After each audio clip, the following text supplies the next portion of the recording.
அட மிஞ்சி போனால் மரணம் என்றபோது வாழ்க்கை வாழ வெட்கப்படலாமா? என்னடா நீ பாடுற சுதியே சேரல அப்படிலாம் சொன்னா எனக்கு ஹர்ட் ஆகும்.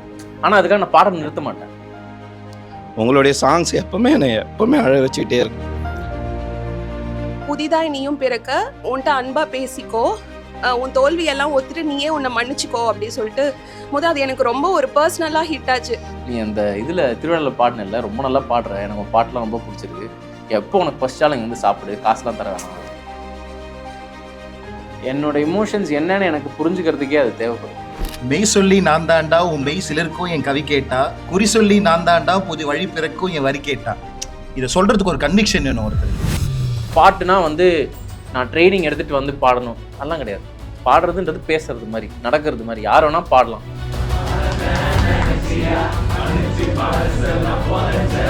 ஒரு 15% நான் இன்னைக்கு வாழ்ந்துட்டு இருக்கேன்னா இந்த மியூசிக் தான்.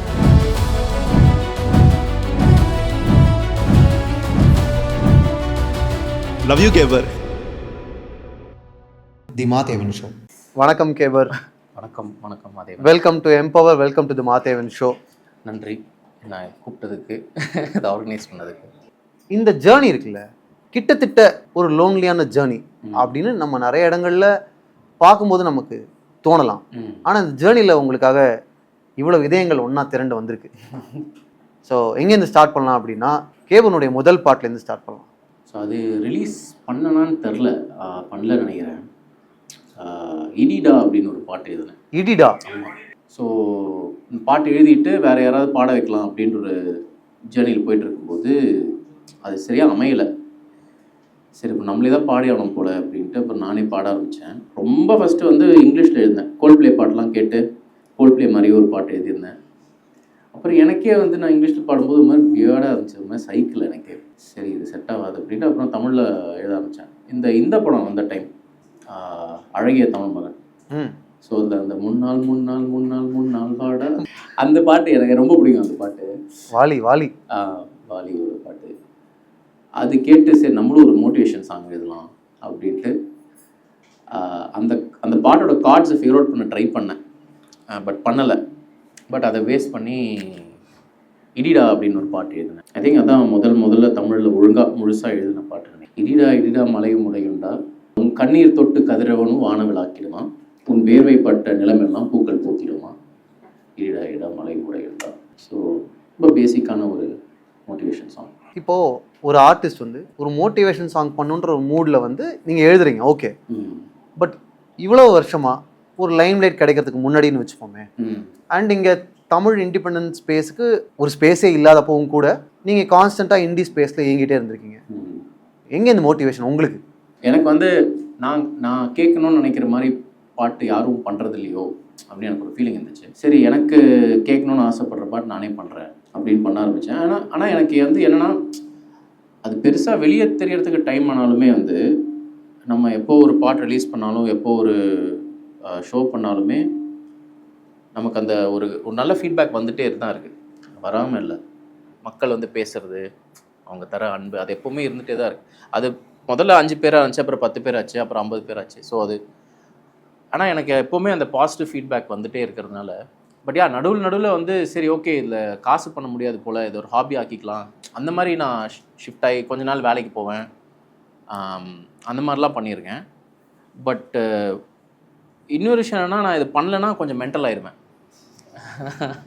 எனக்கு வந்து அது நான் திடீர்னு ரொம்ப ஸ்ட்ரெஸ்ஸாக சுற்றிட்டு இருப்பேன், வீட்டில் எல்லாரையும் திட்டிகிட்டு சுற்றிட்டு இருப்பேன். இப்போ என் பொண்டாட்டி சொல்லுவாள், நீ போய் பேசாமல் ஒரு பாட்டு எழுதிட்டு வா அப்படின்னு. ஸோ ஏதோ எனக்கு அது வந்து ஒரு என்னோடய இமோஷன்ஸ் என்னன்னு எனக்கு புரிஞ்சுக்கிறதுக்கே அது தேவைப்படுது அந்த ப்ராசஸ். ஸோ பயங்கரமான ஒரு விஷன் பார்த்துட்டு போயிட்டேன் அப்படின்றத விட என்னுடைய தேவைக்கு நான் இயங்கிட்டு இருக்கேன். எனக்கு வந்து ஒரு அழகு புரட்சியின் அடையாளமாக தான் கேபரை தெரியும். நான் ஒரு கவிதை எழுதி வச்சிருந்தேன். ஆக்சுவலி அழகு புரட்சின்னு ஒரு கவிதை எழுதி வச்சுருந்தேன். அப்புறம் அந்த கவிதைக்கு வந்து ஒரு முடிவே இல்லை. அது டைட்டில் நல்லா இருந்துச்சு, ஒரு 2 லைன் நல்லா இருந்துச்சு. ஆனால் அதுக்கு முன்னாடியும் அதுக்கு பின்னாடியும் எதுவுமே அதை ஃபில் பண்ண முடியல. ஸோ இந்த ஒரு ஈபி மாதிரி பண்ணுறோம், ஒரு 6 பாட்டு பண்ணுறோம் அப்படிங்கும்போது அதுக்கு ஒரு டைட்டில் தேடினே இருக்கும்போது சரி ஓகே தூக்கி வச்சிடலாமே அப்படின்னு வச்சேன். அப்புறம் அதில் நிறைய விஷயம் வந்து ஐ திங்க் தமிழ் ஸ்பேஸுக்கே கொஞ்சம் புதுசாக இருந்துச்சு அந்த டைமில். அழகுப்புரட்சி வந்து எனக்கு தெரிஞ்ச வரைக்கும் ஃபஸ்ட்டு க்ரௌட் ஃபண்டிங் பண்ண ஒரு EP அது பண்ணுற ப்ராசஸும் வந்து ஒரு மாதிரி அந்த டைமுக்கு ரொம்ப வித்தியாசமான ப்ராசஸ். இது வந்து அழகுப்புரட்சி வந்து டென்மா தான் ப்ரொடியூஸ் பண்ணார், மியூசிக் ப்ரொடியூஸ் பண்ணார். இது மாதிரி ஒரு அப்ரோச்சில் ஒரு விஷயம் பண்ணணும் அப்படின்ட்டு நான் வந்து நிறைய பேர்கிட்ட பேசினேன். நிறைய மியூசிக் ப்ரொடியூசர்ஸ், அப்போது ஸ்டுடியோ வச்சுருந்த பசங்க, பேண்டில் இருந்த பசங்க, மியூசிக் டைரக்டர் ஆனோம், கம்போசர் ஆனோம், சுற்றிட்டு இருந்த பசங்க, நிறைய பேரோட நான் கொலாபரேட் பண்ணலாம் அப்படின்னு பேசும்போது என்னோடய விஷன் யாருக்குமே பெருசாக கனெக்ட் ஆகாத மாதிரி எனக்கு ஃபீல் ஆச்சு. ஃபைனலி அந்த விஷன் கனெக்ட் ஆகி ஒருத்தரோட நான் ஒர்க் பண்ண ஆரம்பிக்கும்போது தான் இட் ஃபெல்ட் வெரி ஏதோ பயங்கரமாக பண்ணுறோம் போல் அப்படின்னு ஒரு ஃபீலிங். இப்போது அழகு புரட்சியில் நீங்கள் க்ரௌட் ஃபண்டிங் பண்ணீங்கல்ல, அந்த டைமில் க்ரௌட் ஃபண்ட் பண்ணி ஒரு மியூசிக் ஆல்பம் பண்ணிட முடியுன்ற கான்ஃபிடன்ஸ் உங்களுக்கு ஃபஸ்ட்டு அந்த கான்ஃபிடன்ஸை விதைத்தது யார்? எனக்கு வந்து கான்ஃபிடென்ஸுக்கு பற்றாக்குறை இருந்தது இல்லைன்னு நினைக்கிறேன். அது வந்து நிறைய தடவை வந்து ஃப்ளாப் தான் இருக்குது. பட் ஆனாலும் எனக்கு வந்து ஒரு மாதிரி எனக்கு ஒரு விஷயம் பண்ணணுன்னு நான் வந்து எனக்கு மனசில் தோணிடுச்சு வைங்களேன், அது பண்ணுற வரைக்கும் எனக்கு தூக்கம் வராது. பேசிக்காக பண்ணிடணும் எப்படியாவது ஒரு அவசரப்பட்டு ஏதோ ஒன்று பண்ணி நல்லா பண்ணுறேன் இல்லைன்றது மீறி எனக்கு அது பண்ணி முடிக்கணும். அந்த டைமில் வந்து எனக்கு காசு தேவை, வீட்டில் கேட்கக்கூடாது அப்படின்ற ஒரு மைண்ட் செட்டில் நான் இருந்தேன். கேட்டாலும் செருப்படி தான் கொடுத்துருப்பாங்க அந்த டைமில். அப்புறம் நமக்கு வந்து ஒரு ப்ரொடியூசரை தேடி போகலாம் அப்படின்லாம் எனக்கு தோணலை. அப்போ எனக்கு என்னோட நான் எப்பவுமே எப்படி யோசிப்பேன்னா, என்கிட்ட என்ன இருக்குது அதை வச்சு நான் எப்படி அடுத்த ஸ்டெப் பண்ண முடியும். நான் அப்போது வந்து இந்த சின்ன சின்ன ஷோஸ்லாம் பண்ணும்போது இதை ஒரு 50 பேர் 100 பேர் வருவாங்க. ஸோ நமக்கு ஒரு சின்ன கூட்டம் இருக்காங்க. அண்ட் எனக்கு அப்பப்போ மெசேஜ் பண்ணுவாங்க, ஏதோ டிஃப்ரெண்ட்டாக பண்ணுறீங்க ப்ரோ, நல்லா பண்ணுங்கள் அப்படிலாம் எனக்கு சப்போர்ட் பண்ணிருந்ததுனால சரி ஓகே அட்லீஸ்ட் ஒரு 100 பேர் 200 பேர் நம்ம காசு கொடுப்பாங்க அப்படின்னு ஒரு நம்பிக்கை எனக்கு இருந்துச்சு. ஸோ அங்கே அப்படியே ஆரம்பித்தேன். அது வந்து 2-3 விஷயம் அமைஞ்சிச்சு அந்த டைமில். அப்போது வந்து சப்போர்ட்டிவ் சிட்டிஸ்னு இந்த ஈவெண்ட் ஆர்கனைஸ்லாம் பண்ணிட்டுருந்தாங்க. அவங்களுடைய ஐடியாவே என்ன அப்படின்னா, ஒரு நோன் ஆர்டிஸ்ட் வச்சு ஒரு ஈவெண்ட் பண்ணி அந்த டிக்கெட் சேல்ஸை வந்து ஒரு அன்னோன் ஆர்டிஸ்ட்க்கு கொடுப்பாங்க. ஸோ அப்போது எனக்கு வந்து ஒரு சின்ன க்ரௌட் வருது அப்படிங்கும்போது அவங்க என்ன சொன்னாங்க, ஒரு டான்ஸருக்கு ஸ்டுடியோ செட் பண்ணுறோம், நீங்கள் வந்து பெர்ஃபார்ம் பண்ணுறீங்களா, ஆஸ் ஒன் ஆஃப் ஒரு 3-4 ஆக்ட்ஸ் நீங்களும் பண்ணுறீங்களான்னாங்க. பண்ணுறேன்னு. ஸோ அது நான் பண்ணோன்னே அவங்களுக்கு they were able to raise some money. அந்த டான்ஸருக்கு ஒரு ஸ்டுடியோ செட் பண்ணுறதுக்கு they were able to raise some money. So அடுத்த எடிஷன் வந்து அப்போ நான் அவர்கிட்ட பேசிகிட்டு இருந்தேன், சிட் ஹாண்டேன்ட்டு. அவர்கிட்ட நான் பேசும்போது நீங்கள் என்ன பண்ணுறீங்க எல்லாம் கேட்டிருந்தாரு. என்ன எல்லாம் கேட்டதுக்கப்புறம் ப்ரோ அடுத்தது உங்களுக்கே பண்ணலாமே, உங்களுக்கே காசு தேவைப்படுதுன்னு நினைக்கிறேன். நீங்க டான்ஸருக்கு சம்பாதிக்கிறது. நம்ம வந்து டார்கெட்டாக அப்போது வந்து 75,000 ரூபாய் செட் பண்ணியிருந்தேன். சப்போர்ட்டிவ் சிட்டிஸ்லேருந்து ஒரு 25,000 வந்துச்சு பர்ஃபார்ம் பண்ணி. ஸோ பேசிக்காக மற்ற ஆர்டிஸ்ட் பர்ஃபார்ம் பண்ணி நமக்கு சப்போர்ட் பண்ணுவாங்க, நம்ம பெர்ஃபார்ம் பண்ணால் மற்ற ஆர்டிஸ்ட் சப்போர்ட் பண்ணுவோம். நைஸ். அப்படி 25 வந்துச்சு. அப்படி 25 வந்துச்சு. ஸோ மொத்தமாக ஆல்மோஸ்ட் ஒரு 1,10,000 rupees ரைஸ் பண்ணோம். நாங்கள் ஒரு 3-4 மாதம் ஸ்டுடியோவில் உட்காந்து ஒர்க் பண்ணுறதுக்கு இட் வாஸ் சாலிட். நைஸ். ஆக்சுவலாக இவங்க சொல்கிற அந்த ஈகோ சிஸ்டம் இருக்குல்ல, அது ரொம்ப நல்லா இருக்குது. ஒரு டான்ஸ் ஸ்டுடியோ அது ரன் ஆகிறதுக்காக ஆர் அதை எஸ்டாப்ளிஷ் பண்ணுறதுக்காக கேபர் போய் வாசித்து அங்கே ஒரு க்ரௌடு வந்து அந்த டிக்கெட் சேல்ஸை வச்சு ஒரு டான்ஸருக்கு சப்போர்ட் பண்ணுறது, அந்த மாதிரி வெவ்வேறு ஆர்டிஸ்ட் பர்ஃபார்ம் பண்ணி இன்னொருத்தவங்களுக்கு சப்போர்ட் பண்ணுறது இருக்குல்ல, அது நல்லா இருக்குது கேட்குறதுக்கே. அது இப்போ யாராவது பண்ணிட்டு இருக்காங்களான்னு தெரியல, பண்ண நல்லாயிருக்கு. ஆமாம். சில ட்ராக்ஸ்லாம் நான் மென்ஷன் பண்ணுறேன். ஒன்று அதுக்கு பின்னாடி இருக்க கதைகள் பேசலாம், இல்லைனா அது உங்களுக்கு ஒரு ஆர்டிஸ்டாக என்ன பண்ணுச்சுன்றதையும் நம்ம பேசலாம்.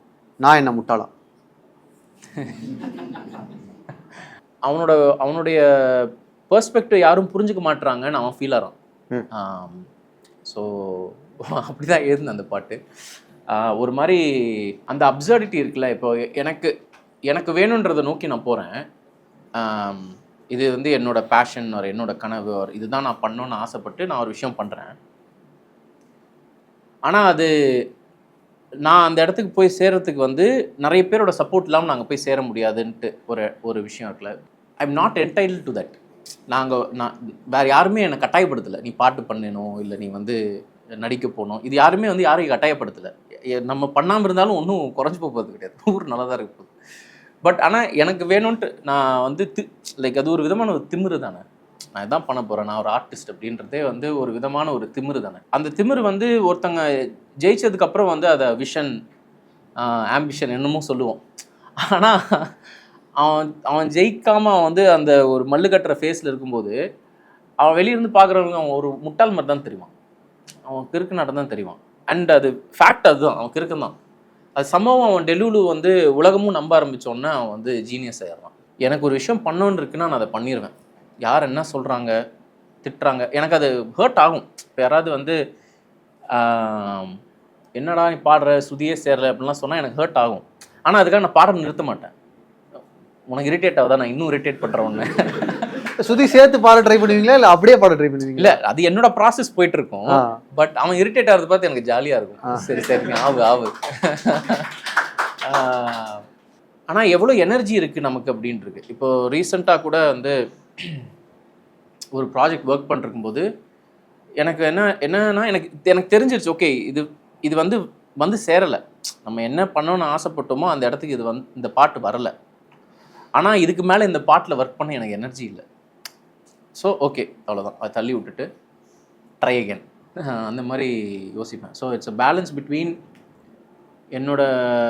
என்னோட விஷன் நான் என்னால் அடைய முடியுதா வெர்சஸ் எனக்கு எவ்வளோ எனர்ஜி இருக்குது. ஏன்னா நம்ம வந்து ரொம்ப ஃபோர்ஸ் பண்ணோம் அப்படின்னாலும் வந்து நம்ம அடுத்த பாட்டுக்கு போட வேண்டிய எனர்ஜி வந்து இதில் நம்ம இன்வெஸ்ட் பண்ணி வேஸ்ட்டாக தான் போகும். ஓ, இது நல்ல பாயிண்டாக இருக்கே, நைஸ்.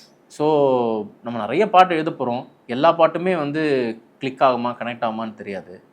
ஸோ எங்கே நம்ம எனர்ஜியை யூஸ் பண்ணோம் எங்கே யூஸ் பண்ணக்கூடாதுன்றது ஒரு கணக்கு. இன்னொன்று வந்து அது அந்த பாட்டுக்கு நம்ம பண்ணிய ஜஸ்டிஸ் பண்ணிட்டோமா அப்படின்றது இன்னொரு கணக்கு. எல்லா டைமுமே இந்த ரெண்டு கணக்குமே நம்ம கரெக்டாக போடுவோமான்னு ஒரு டவுட் இருக்குது. அந்தந்த மொமெண்ட்டில் நம்ம ஃபீல் பண்ணி பண்ணுறது தான். ஃப்ரெண்ட்ஸ் அண்ட் ஃபேமிலி சப்போர்ட், அந்த ஈகோசிஸ்டம் நம்மளை நர்ச்சர் பண்ணுறது, இது எல்லாமே நல்லா இருக்கும்போது பாட்டு பண்ணுறதுன்றது வேறு, ஆர் பீயிங் க்ரியேட்டிவ்ன்றது வேறு. இது எதுவுமே நல்லா இல்லாத போது நம்ம மனசும் நம்மளை கைவிடும்போது அப்பவும் எப்படி க்ரியேட்டிவ் இருக்கிறது? அதுதான், அப்போது எனக்கு ஆறுதல் சொல்கிறதே பாட்டு தானே. அப்போ அந்த ப்ராசஸ் தானே எனக்கு என்னுடைய இமோஷன்ஸை நான் ப்ராசஸ் பண்ணுறதே பாட்டு எழுதி தானே. ஸோ எனக்கு அது ஒரு மாதிரி சிங்க் ஆயிடுச்சு. இப்போது ஆக்சுவலாக நான் எதுவுமே ஒர்க் ஆகாத போது வந்து எனக்கு இன்னும் பயங்கர க்ரியேட்டிவாக இருக்கும். ஏன்னா வேறு எஸ்கேப்பே கிடையாது எனக்கு. ஸோ உட்காந்து பாட்டு தான் எழுதின்னு இருப்பேன். உங்களுடைய ட்ராக்ஸில் நிறைய ட்ராக்ஸ் பற்றி நிறைய இடங்களில் எழுதியிருப்பாங்க, நீங்களும் பேசியிருப்பீங்க, உங்கள்கிட்ட கேள்விகள் கேட்டிருப்பாங்க. But Maaru is one of my most favourite tracks. எனக்கு ரொம்ப பிடிக்கும், ரொம்ப ரொம்ப பிடிச்ச ஒரு பாட்டு மாறு. வந்து நீங்கள் உங்களுக்கே அந்த டைம் பீரியடில் ஏதாவது ஒரு மாற்றம் தேவைன்னு நினச்சோ, இல்லைனா உங்களுக்கு ஒரு அஃபர்மேஷன் தேவைப்பட்டு க்ரியேட் பண்ண ஒரு பாட்டா? வாட் டிட் மாறு டூ டு யூ? ஆக்சுவலி செம அது, thank you for asking this question. மாறு எப்போ எழுதுனேன் அப்படின்னா 2017 வந்து குரங்கன் பிரேக்கப் ஆயிடுச்சு. ஸோ 2017 டிசம்பர் 2018 ஜான்வரி நான் கனடா போனேன். ஒய்ஃப் அங்கே ஒர்க் பண்ணிட்டுருந்தாங்க. ஸோ அவர்கிட்ட நான் சொன்னதே என்ன அப்படின்னா, நீ வேலை பண்ணு, நான் சமைச்சு தரேன், நான் வீடை பார்த்துக்கிறேன், ஒரு 3 மாதம் 6 மாதம் என்னை விட்டு, நான் வேலை பண்ணல, நான் என்ன பண்ணுறேன்னு யோசிக்க போகிறேன் அப்படின்னு. சரி ஓகேன்னு விட்டுட்டு அவளும். அப்போது வந்து நான் தினமும் வந்து காலையில் எழுந்திரிச்சு அவளுக்கு லஞ்ச் எல்லாம் கட்டி கொடுத்துட்டு ஒரு காஃபி ஷாப் நடந்து போவேன். நடந்து போயிட்டு ஒரே ஒரு காஃபி வாங்கி வச்சுட்டு ஃபுல் டே அங்கே உட்காந்துருப்பேன். அவள் வர வரைக்கும் ஃபோன் பார்த்துட்டு இருப்பேன், இல்லைன்னா ஜஸ்ட் அப்படியே விட்டத்தை பார்த்து உட்காந்துருப்பேன். என்ன ஒரு ஐடியாவுமே இல்லை. ஏன்னா அது வரைக்குமே வந்து நான் வந்து ஒரு ஆல்மோஸ்ட் ஒரு 8 வருஷம் 10 வருஷம் வந்து ஒரு லாடம் போட்ட குதிரை மாதிரி அப்படி போயிட்டே இருந்தேன். அப்புறம் ஒரு பாயிண்டில் வந்து ஏதோ ஒரு செவுத்து இடிச்சு எல்லாமே லைக் எவ்ரிதிங் இஸ் ஃபாலன் அப்பார்ட்ன்ற ஒரு ஃபீலிங் எனக்கு இருந்துச்சு. ஸோ அடுத்து என்ன பண்ணுறது, பண்ண வேண்டாம், லைக் நம்ம பண்ணுறது கரெக்டாக தப்பா, நம்ம இதை பண்ணாமல் இதை பண்ணக்கூடாதா, வேறு ஏதாவது. ஸோ இவ்வளோ குழப்பத்துக்கு நடுவில் நான் உட்காந்துருந்தபோது அப்போது வந்து எனக்கு அனிருத்னு ஒரு ஃப்ரெண்ட் இருக்கார் அங்கே. அவர் வந்து என்னை வந்து இவருக்கு இன்ட்ரடியூஸ் பண்ணார், பிரவீன் மணின்னு ஒரு மியூசிக் ப்ரொடியூசர் இன்ட்ரடியூஸ் பண்ணார். ஸோ அவர் யாருன்னா ரஹ்மான் சாரோட ரொம்ப நாள் ஒர்க் பண்ணவர். ஸோ ஃபஸ்ட் நான் அவரை பார்க்க போகும்போதே வந்து ஹாய் சார் எப்படி இருக்கு, bro just call me bro அப்படிம்பாரு. ஸோ அந்த மாதிரி செம்ம சில்லான கை அவர். அவர்கிட்ட வந்து நான் என் பாட்டெல்லாம் அனுப்பிச்சு இது மாதிரி எனக்கு உங்களோட ஒர்க் பண்ண, ஏன்னா அங்கேயே இருந்தார் அவர்.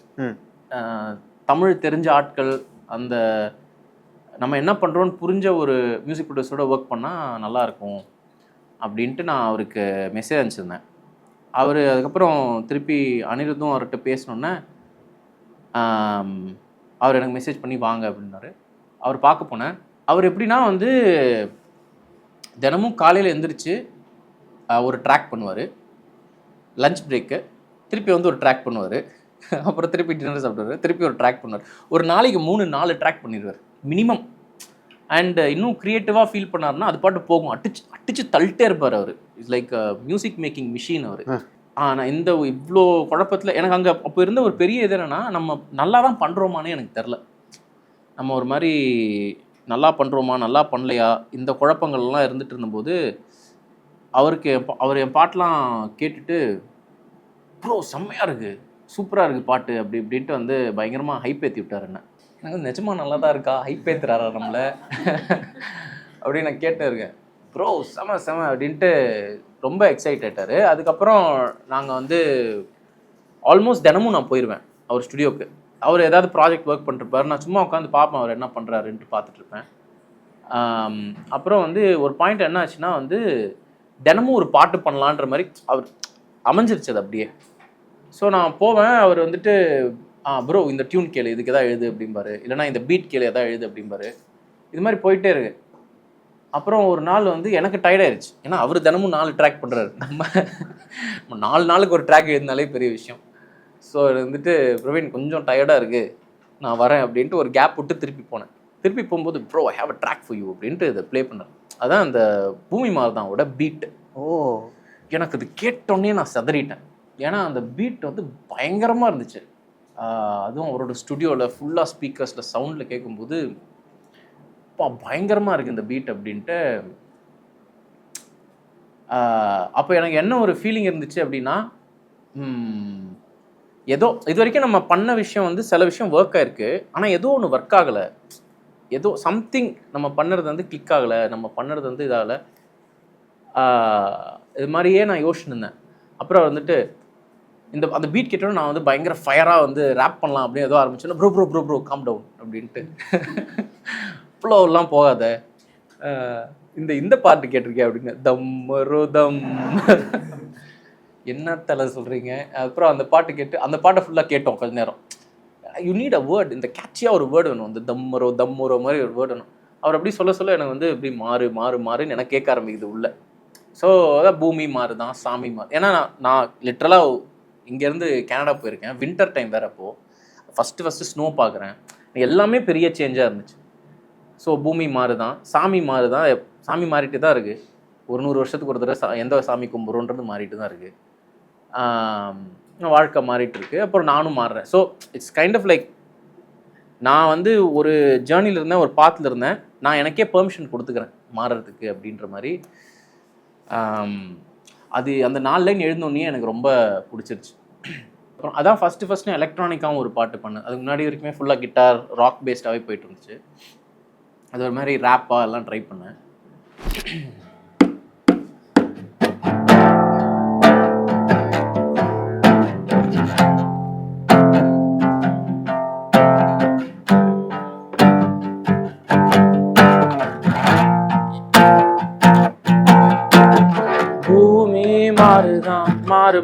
மாறுதான், சாமி மாறுதான், வாழ்க்கை மாறுதான், நானும் மாறுறேன். பூமி மாறுதான், சாமி மாறுதான், வாழ்க்கை மாறுதான், நானும் மாறுறேன். வாழும் கொள்கை உண்டு ஓம், சாகும் கொள்கை உண்டு ஓம், மாறத் தயங்கிய கொள்கை எல்லாம் சுடுகாட்டில் நின்றுவோம். மாறியதால் தான் மனிதன் போம், மாற்றம் தானே புனிதம் போம். சிந்தனை குப்பை பழைய புரளி எல்லாம் சேர்த்து போகி கொளுத்துவோம். நான் கால சக்கரத்தின் சக்கரவர்த்தி, புதுவை பழகும் கற்பூர புத்தி, நன்கறிவேன் பரிணாமத்தின் யுத்தி. என்று பூக்கும் என்னை சுற்றி அனுபவம் கொளுத்திய அறிவு பந்தம், கற்பனைக்கும் எனக்கும் அழியாதோர் பந்தம். அழகு புரட்சியின் உத்தம புத்திரன், ஆட்டவை திறன் நான் பரிசோதனை பின்னே பரிணாமம், சுய கரிசனை பின்னே அனுதாபம். மண்ணுண்டு நேரம் பொன்னாக்கும், ஒரு மலர்ச்சி நெஞ்சம் உண்டாக்கும். பரிசோதனை பின்னே பரிணாமம், கரிசனை பின்னே அனுதாபம். மண்ணுண்டு நேரம் பொன்னாக்கும், ஒரு மலர்ச்சி நெஞ்சம் உண்டாக்கும். தோல்வி சுமையை கழட்டி வீசு, உன் குற்றம் நீயே மன்னித்து பேசு, கண் மூடி திறந்திடு, உருமாறி திகழ்ந்திடு, பட்ட பின் சுட்ட பின் உத்தமம் விட்ட பின் புரிதல் அடைந்திடு. பூமி மாறுதான், சாமி மாறுதான், மாறு மாறு மாறுதான், வாழ்க்கை மாறுதான், மாறு மாறு மாறுதான், நானும் மாறுறேன், மாறு மாறு மாறுறேன். பூமி.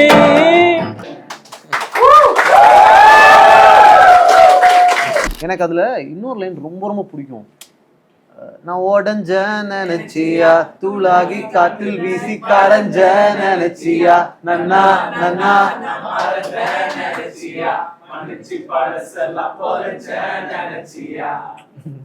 சம பாட்டுங்க. Thank you so much. அதுலயே கேபரனுடைய ஒரு ஒரு டெப்த் எங்க வந்துரும்னா, பட்டப்பின் சுட்டப்பின் உத்தமம் விட்டப்பின் புரிதல் அடைந்துடுன்னு ஒரு லைன் வரும். அங்கே வந்து நான் காலி. சூப்பராக இருந்துச்சு இந்த பாட்டு. ஸோ எனக்கு வந்து உங்களுடைய பாடல்கள் ரொம்ப பிடிச்ச ஒரு பாட்டு. மாற்றம் ரொம்ப அவசியம்னு மறுபடியும் நான் கேட்குற ஒரு பாட்டு. Thank you so much for that கேபர். Thank you so much. Thank you. காசுக்கு கஷ்டப்பட்டுக்கிட்டு இருந்த அந்த ஃபேஸ் அதெல்லாம் சொன்னார் தெரியுமா. நான் வந்துட்டு இந்த பேரை கேட்கும் போது என் ஃப்ரெண்டு ஒருத்தன் எப்படி இன்ட்ரடியூஸ் பண்ணான்னா, இந்த குரங்கன்னு ஒரு பேண்ட் ஒன்று இருக்குது, டிசால்வ் ஆகிட்டாங்க, ஆனால் அவங்களோட அழகு புரட்சி ஆல்பம் நீ கேட்கலாம், அது யூடியூப்லலாம் இருக்குன்னு சொல்லிட்டு, அதோட பாட்டு புக் வந்துட்டு 25 ரூபாய்க்கு வெப்சைட்டோ ஏதோ ஒரு இது மாதிரி வச்சுருப்பாங்க. ஸோ நான் வந்துட்டு இந்த பேண்டை நானும் சப்போர்ட் பண்ணுறேன் அப்படின்னு சொல்லிட்டு ஒரு 25 ரூபா கொடுத்து அந்த புக்கை வாங்கிட்டு, அதுக்கப்புறம் அது எங்கே நான் அந்த பிடிஎஃபாக டவுன்லோட் பண்ணிவிட்டு அது எங்கே விட்டேன்னு தெரியல. பரவாயில்ல, நான் இன்னொரு 25 ரூபா தரேன் அப்படிங்கிற மாதிரி இந்த பிடிஎஃப் தொலையும் போதெல்லாம் 25 rupees கான்ட்ரிபியூட் பண்ணி நான் இப்போ இந்த பேண்டை காப்பாற்றுறேன் அப்படிங்கிற அந்த ஒரு இதில் வந்துட்டு, ஏன்னா அப்போ கேபர் எப்படி இருப்பார் எதுவுமே தெரியாது. குரங்கன்னு ஒரு பேண்ட் ஒன்று இருக்குது, அவங்க பாட்டு பண்ணுறாங்க, அவ்வளோதான் தெரியும். ஸோ அப்படி தான் இன்ட்ரடியூஸ் ஆகுறேன். ஆள் வந்துட்டு ஒரு போருக்கு போகிற மாதிரி கிட்டார் இப்படி பின்னாடி முதுகில் அப்படி மாட்டிக்கிட்டு அப்படியே சைலண்ட்டாக, இப்போது யூஸ்வலாக இப்போ ஒரு இடம் சைலண்ட்டாக இருக்கும்போது யார் நிறையா கத்துறாங்களோ அவங்களுக்கு அட்டென்ஷன் கிடைக்கும். எல்லாருமே கத்திக்கிட்டு அந்த இது இருக்கும் போது அது அவ்வளோ நாய்ஸ்க்கு நடுவில் தனியாக ஒரு ஆள் இப்படி கத்தி அப்படி எடுத்துகிட்டு போகிற மாதிரி முதுகில் அந்த கத்தி இருக்கிற மாதிரி கிட்டாரோட அப்படி போகிறாரு.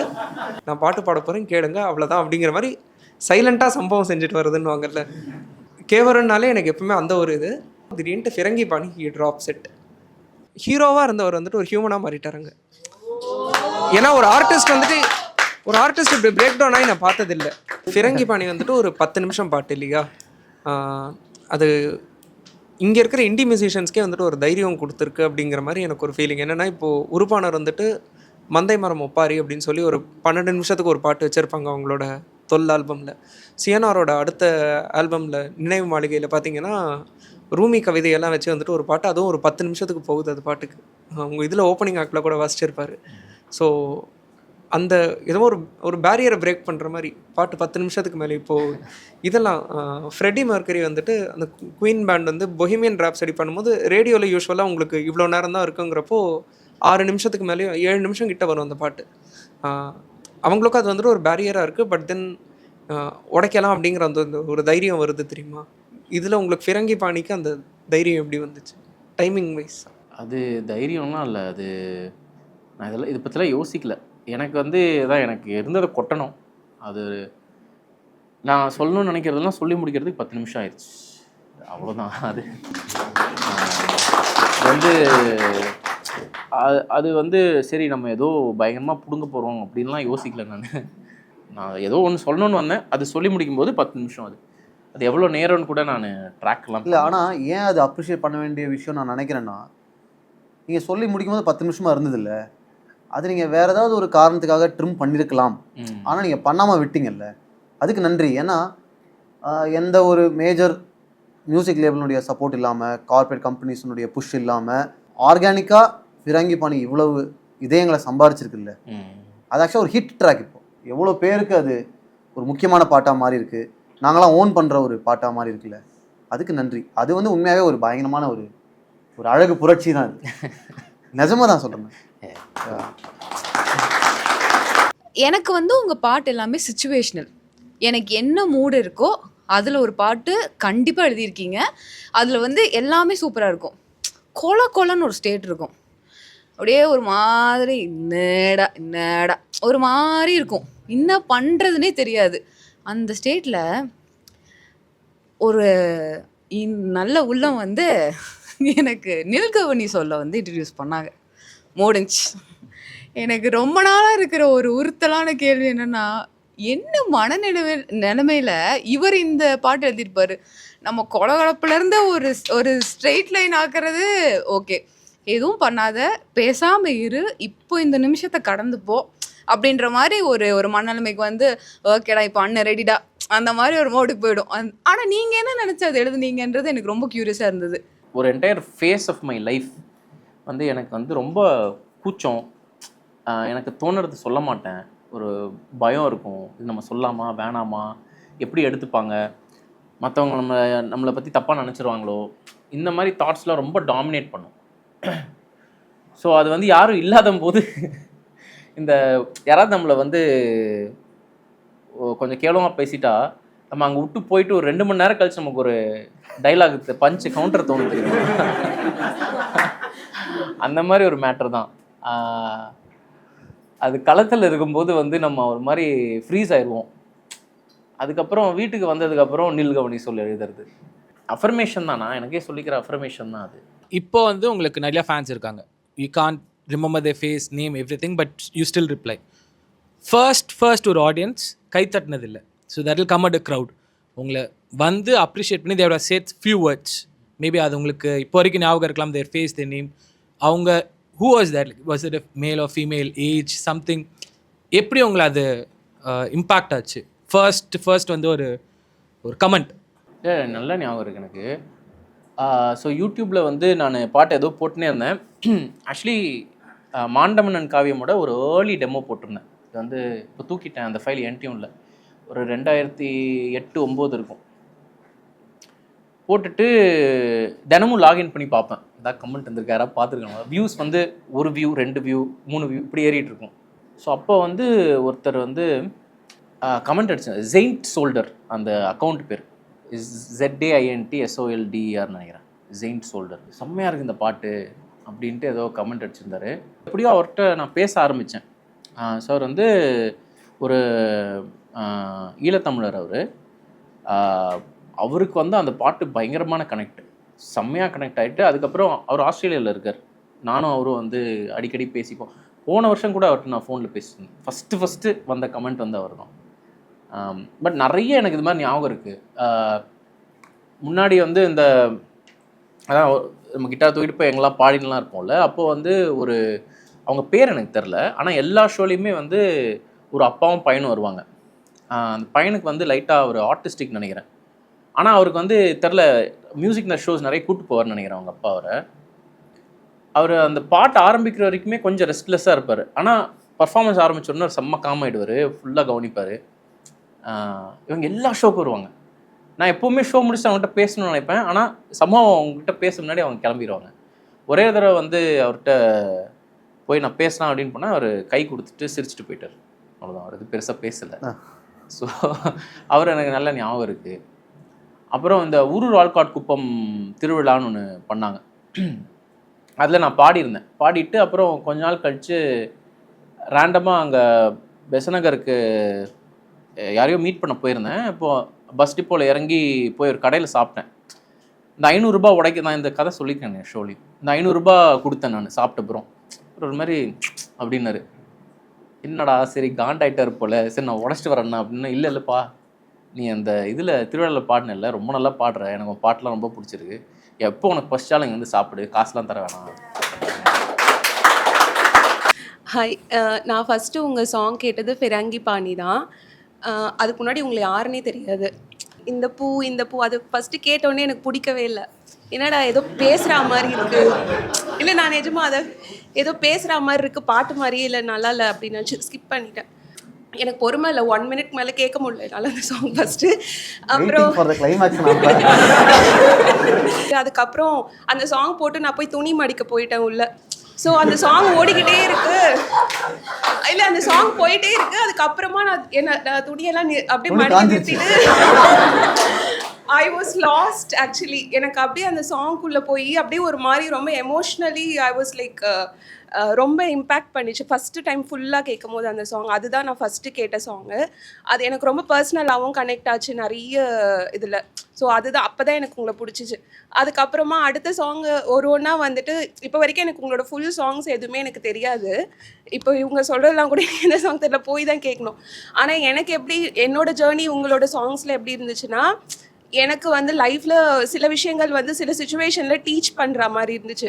இந்த காயம் ஆறுமே சாங் வந்துட்டு என்னோட ஹீலிங் ஜேர்னியில் நான் கேட்டுட்டு இருக்கும் போது அதில் நீங்கள் வந்து சொல்வீங்க, புதிதாய் நீயும் பிறக்க உன்கிட்ட அன்பாக பேசிக்கோ, உன் தோல்வியெல்லாம் ஒத்துட்டு நீயே உன்னை மன்னிச்சிக்கோ அப்படின்னு சொல்லிட்டு அது எனக்கு ரொம்ப ஒரு பர்சனலாக ஹிட் ஆச்சு. நம்மளே நம்ம மன்னிச்சிக்கிறதுக்கு நம்மளுக்கு எப்படி ரைட்ஸ் இருக்குது. ஸோ அதுக்கு முன்னாடி வந்து என்னை மன்னிச்சிக்கிறதுக்கு எனக்கு ரைட்ஸ் இல்லைன்னு நான் நினச்சிட்டு இருந்தேன்.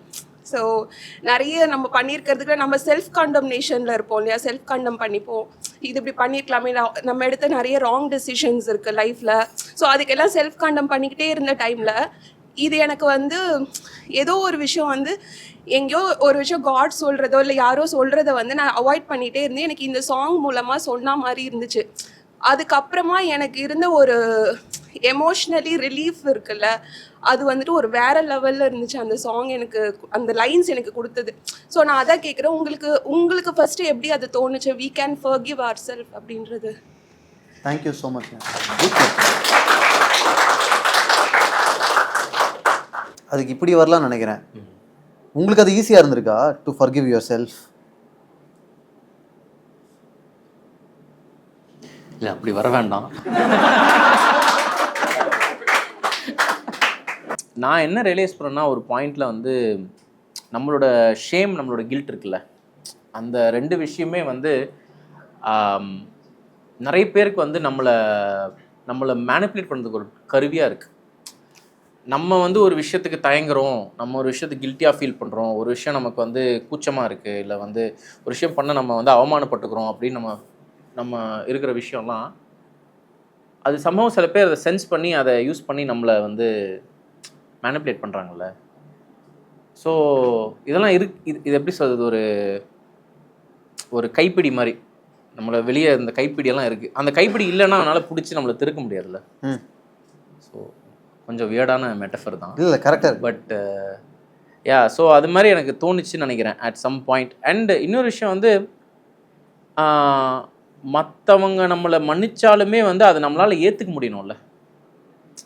சில பேர் நம்மளை மன்னிச்சிருப்பாங்க, ஆனால் அது நம்மளால் ஏற்றுக்க முடியாது. ஸோ அல்டிமேட்டாக நம்மளை மன்னிச்சுக்கிற வரைக்குமே நம்ம வந்து கடந்து போக முடியாது. எல்லாருமே தப்பு பண்ணுறது தான், எல்லாருமே தவறு பண்ணுறது தான், யாருமே பர்ஃபெக்ட் கிடையாது. அப்படியே போயிட்டே இருக்க வேண்டியதான் அப்படின்ட்டு. அதான் ஒன்ஸ் அகேன் நான் என்ன வந்து இது பண்ணிக்கிறதுக்காக இது பண்ணது, உங்களுக்கும் ஒர்க் ஆச்சுன்றது மகிழ்ச்சி. மாறு பாட்டு இருக்குல்ல, அதுலேயும் வரும், உன் குற்றம் நீயே மன்னித்து பேசு. அது ரொம்ப பிடிச்ச ஒரு லைன் அது. Thank you so much. தேங்க்யூ. நான் கேட்டதால தெரியல, சோஷியல் மீடியாலே இப்போ தான் மெயின் ஸ்ட்ரீமில் வந்து நீங்கள் நிறைய வர மாதிரி எனக்கு ஃபீல் ஆகுது. ஹேட் வரா மாதிரி எனக்கு தெரியுது. ஹேட் நான் நிறைய பார்த்துருக்கேன். ஸோ நீங்கள் வந்து அது எப்படி பார்க்குறீங்க, அதை எப்படி ஹேண்டில் பண்ணுறீங்க அதை? மேபி ஒரு 8 வருஷம் 10 வருஷம் முன்னாடி இந்த ஹேட் வந்திருந்தா என்னை அதை அஃபெக்ட் பண்ணியிருக்கும்னு நினைக்கிறேன். இப்போ நான் அதை வந்து ஒரு ஃப்ரீ மார்க்கெட்டிங்காக தான் பார்க்குறேன்.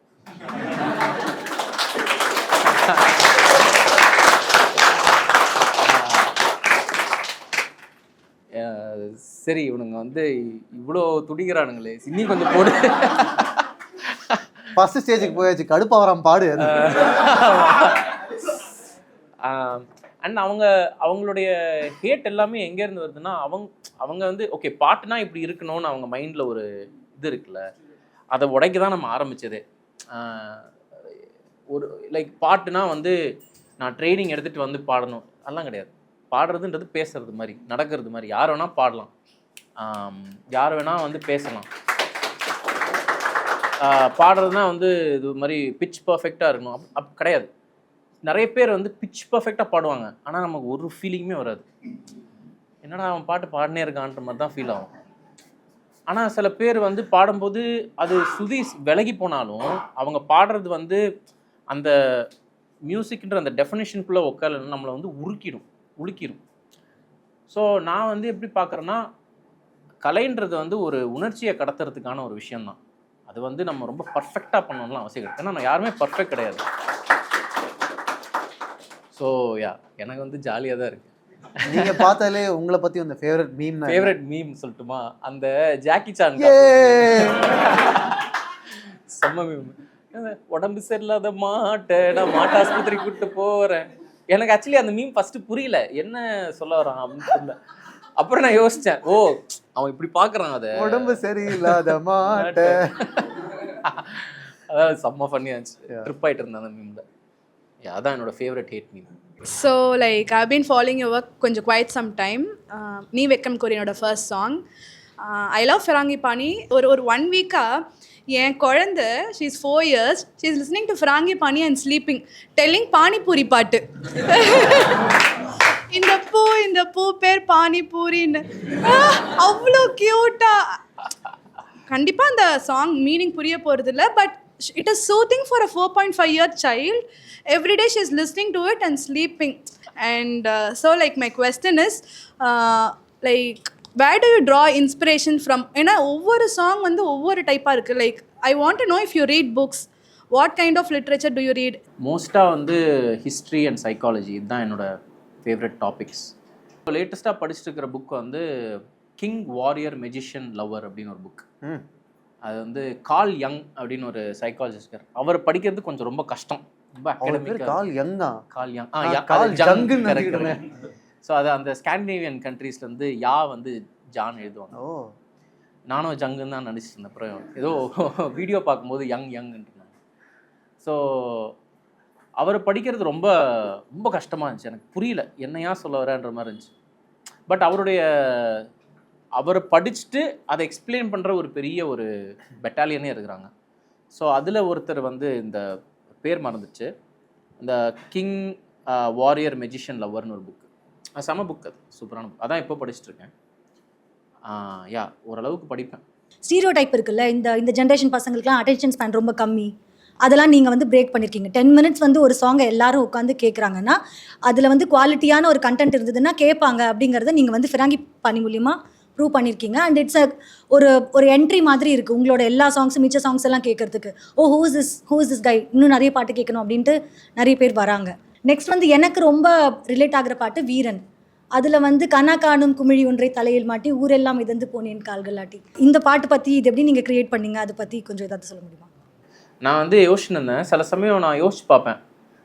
சிலதெல்லாம் வந்து இப்போது நான் ஒரு 18 வயசில் 19 வயசில் சில விஷயம் பண்ணியிருப்பேன். இப்போ யோசிச்சு பார்க்கும்போது ஐயோ அவ்வளோலாம் இப்போ நம்ம பண்ண மாட்டோம்ல, என்ன ஒரு மூடில் பண்ணோம் அதை அப்படின்னு யோசிச்சு பார்க்கும்போது அப்போது வந்து தைரியத்தோடு ஆப்ரேட் பண்ணல, ஒரு குருட்டுத்தனமான ஒரு எதுவுமே தெரியாது அப்படின்றதுனால நிறைய விஷயம் நம்ம பண்ணியிருப்போம். ஒருத்தன் வீரம் ஆக முன்னாடி முதல்ல அவன் முட்டாளாக இருக்கணும். அவன் முட்டாளாக இருந்து துணிஞ்சு அவன் கற்றுக்கிட்டதுக்கு அப்புறம் தான் ஒரு கட்டத்துக்கு மேலே தெளிவோடு துணிய முடியும். அதான் நான் கம்யூனிகேட் பண்ண ட்ரை பண்ணேன். ஒரு முட்டாளோட ஜேர்னி தான் அது. ஸோ நீங்கள் யூத்தில் இருக்கும் போது உங்களை எந்த ஆர்டிஸ்ட் இன்ஸ்பயர் பண்ணாங்க அப்படின்றது ஃபர்ஸ்ட்டு. அப்புறம் இப்போ ரீசெண்டாக நீங்கள் நிறையா வந்து பாட்காஸ்ட்டில் ஸ்பிரிச்சுவாலிட்டி வந்து, இப்போ நான் முன்னாடி ஸ்பிரிச்சுவாலிட்டி நம்பலை, பட் இப்போ நம்புறேன்னு சொன்னீங்க. ஸோ அது அண்ட் லாஸ்ட் வந்து சுதந்திரம் ஒரு டப்பா வந்துட்டு எனக்கு ரொம்ப பிடிச்ச சாங். அது வந்து நான் இப்போ ரொம்ப சின்ன வயசில் இருக்கேன், ஸோ ஒரு மாதிரி ரொம்ப ரிலேட் பண்ண முடியுது. நீங்கள் எப்படி அதை ரிலேட் பண்ணி எழுதிங்க, நீங்கள் என்ன சொல்ல வந்தீங்க அந்த கருத்து தான். ரொம்ப சின்ன வயசில் எனக்கு நல்லா மைண்டில் பதிஞ்ச ஒரு ஆர்டிஸ்ட்னால் மைக்கேல் ஜாக்சன் தான். அவரோட டான்ஸு அப்புறம் அந்த பீட்டு ரொம்ப பிடிக்கும். அதுக்கப்புறம் வழக்கமாக நம்ம டிவியில் பார்க்குற சினிமா பாட்டு அதெல்லாம் வந்து ஆப்வியஸ்லி ரேடியோவில் கேட்குறது. பட் அதுக்கப்புறம் நான் பாட்டு வந்து ஒரு 17-18 வயசு வரைக்குமே வந்து பாட்டுன்றது நான் தேடி போய் கேட்டதெல்லாம் இல்லை. சும்மா யாரும் எங்கே போடுறது அப்படி நமக்கும் பாட்டுக்கும் சம்மந்தமே இல்லை. ஆக்சுவலி ஒரு 10 வயசு நான் இருக்கும்போது நீ ஒரு மியூசிஷியன் ஆவேன்லாம் சொல்லியிருந்தா சிரிச்சிருப்பேன். அதெல்லாம் வந்து நம்ம ஸ்கோப்லேயே கிடையாது. பட் சம்ஹவ் அது ஒரு எனக்கு 2-3 விஷயம் நடந்துச்சு. ஒரு 11th 12th படிக்கும்போது எனக்கு ஒரு ஃப்ரெண்ட் இருந்தான், விஜய்ன்னு சொல்லிட்டு. அவன் வீடு தாண்டி தான் ஸ்கூலுக்கு போனோம். போகும்போது வரும்போது சேர்ந்து போயிட்டு வருவான் சைக்கிளில். அவன் வந்து பயங்கரமான இளையராஜா ஃபேன். ஸோ எப்படின்னா அவங்க வீட்டில் வந்து அந்த ஒரு ஹோம் தியேட்டர் சிஸ்டம் இருக்கும். தினமும் ஸ்கூல் விட்டு வரும்போது என்னை கூட்டின்னு போயிட்டு ஒவ்வொரு பாட்டாக போட்டு எனக்கு வந்து பிரேக் டவுன் பண்ணுவான். இந்த பாட்டை இல்லை, இந்த லேயர் கேட்குதா, இது கேட்குதா, இது கவனிச்சியா, அது கவனிச்சியா. அப்புறம் எக்ஸாம்லாம் வைப்பான். அடுத்து அந்த பாட்டு போடும்போது இந்த சொன்ன ஞாபகம் இருக்கா. ஸோ ஒரு மாதிரி மியூசிக்கை இப்படி கேட்கலாம் அப்படின்றதே அவன் திறந்து விட்ட கதவு தான் அது. மியூசிக்ன்றது வந்து ஏதோ ஒரு மேஜிக் கிடையாது, அதை டீகன்ஸ்ட்ரக்ட் பண்ணலாம் அப்படின்னு அவன் தான் திறந்து விட்டான். அது வரைக்குமே வந்து எனக்கு வந்து பீட்னா என்ன, டியூன்னா என்ன, எனக்கு அந்த செப்பரேட் பண்ணி பார்க்க தெரியாது. ஒரு ஒரு ஃபோர்ஸாக தான் எனக்கு ஃபீல் ஆகும் மியூசிக்.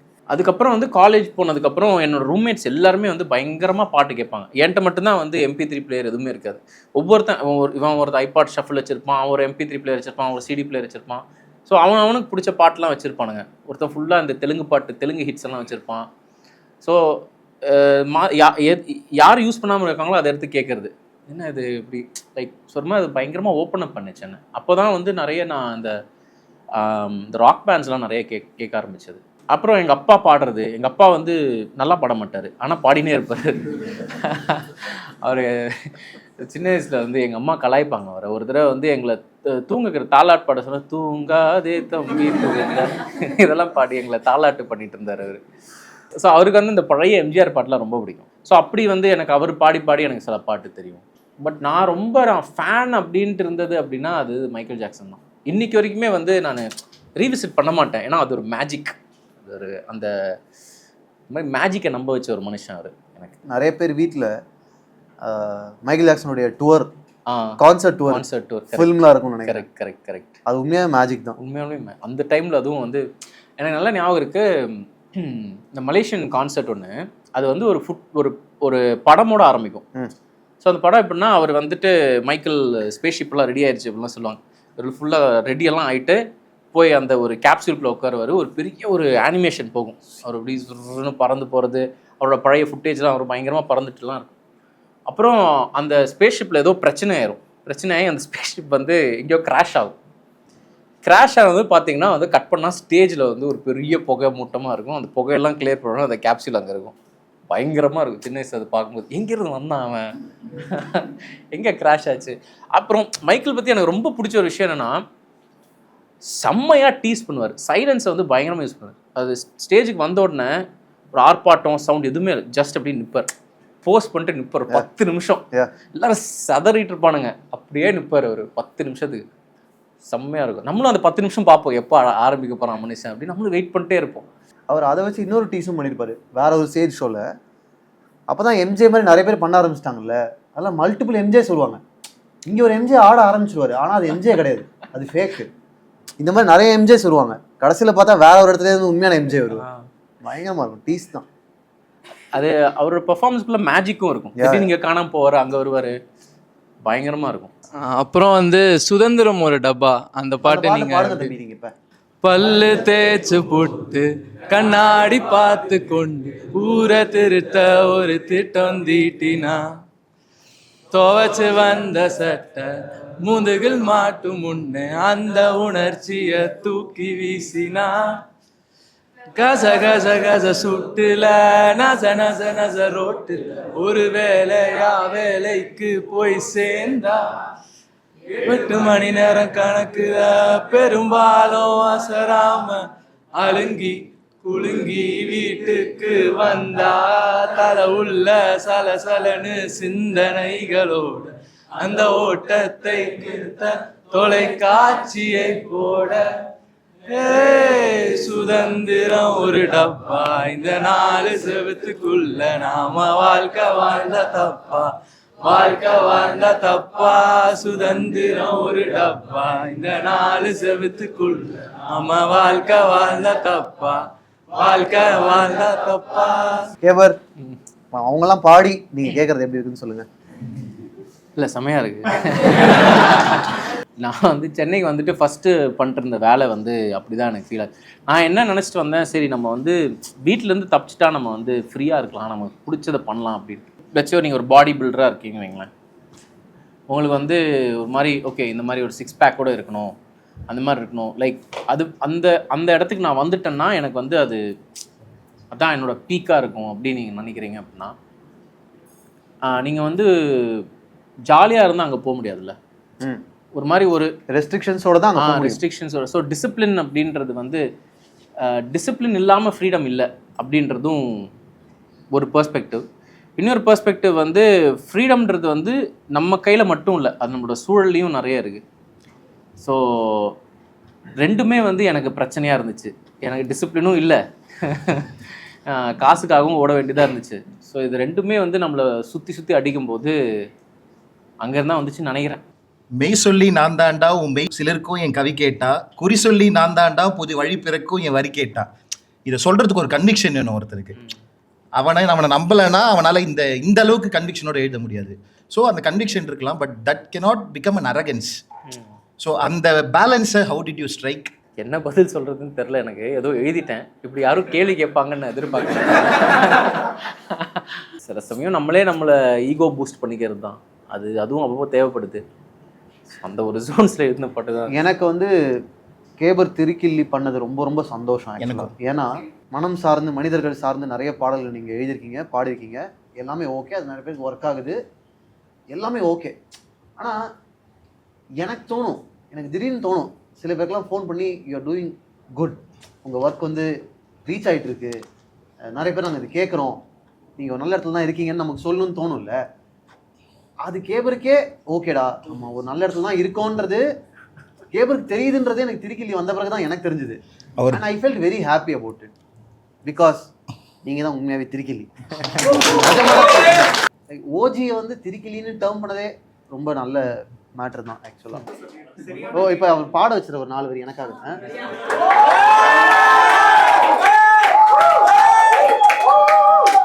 மெய் சொல்லி நான் தாண்டா உன் மெய் சிலருக்கும் என் கவி கேட்டா, குறி சொல்லி நான் தாண்டா புது வழி பிறக்கும் என் வரி கேட்டா, விதி சொல்லி நான் தாண்டா நீ விதி வளைப்ப என் ஜதி கேட்டா, கை காய்ச்சி பழுத்தாச்சு நான் கர்ப்பம் செதுக்கும் சர்பேட்டா.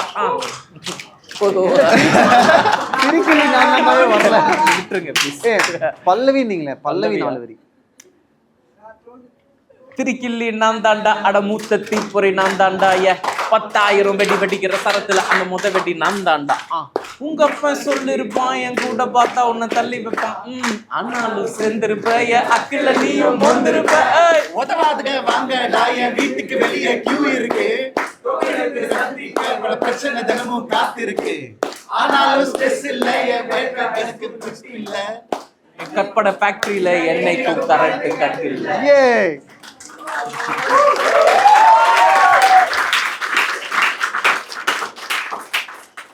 நல்ல லைன் அது. கற்பனை ஃபேக்டரியில் என்னைக்கும் கரண்ட் கட் இல்லை, என்னைக்கும் கரண்ட் கட் இல்லை, என்னைக்குமே பவர் சப்ளை அப்படியே இருக்கட்டும். Very good, very happy, very healthy. Frangipani வந்து it's not only to a friend or to a women or to love. எனக்கு எப்படி கனெக்ட் ஆச்சுன்னா, it connected to my father. எங்கள் அப்பா வந்து ஒரு கார் டிரைவராக இருந்தார். அவர் இருக்கும்போது he was passed away, but நான் ஒரு கார் வாங்கும்போது அந்த காரில் ஏற்றிட்டு போவ அவர் இல்லையேன்றது, அவர் நான் மேடை ஏறினா நீ வரேன்னு சொன்னியே. So it is like the grief is connecting, not universal. Yes, the grief is universal. And somewhere his song made me process that grief. And the process பண்ணனா that would have been a weight in me always. So adala na spirituality, this magic what he told is happening in everybody's life. Yeah. It is not only lives, everybody is blessed through you, and ungaloda purpose is somewhere connecting to healing of many people. So God bless you. Thank you.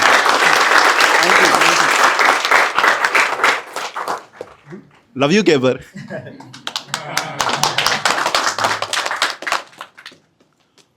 அட மிஞ்சி போனால் மரணம் என்றபோது வாழ்க்கை வாழ வெக்கப்படலாமா?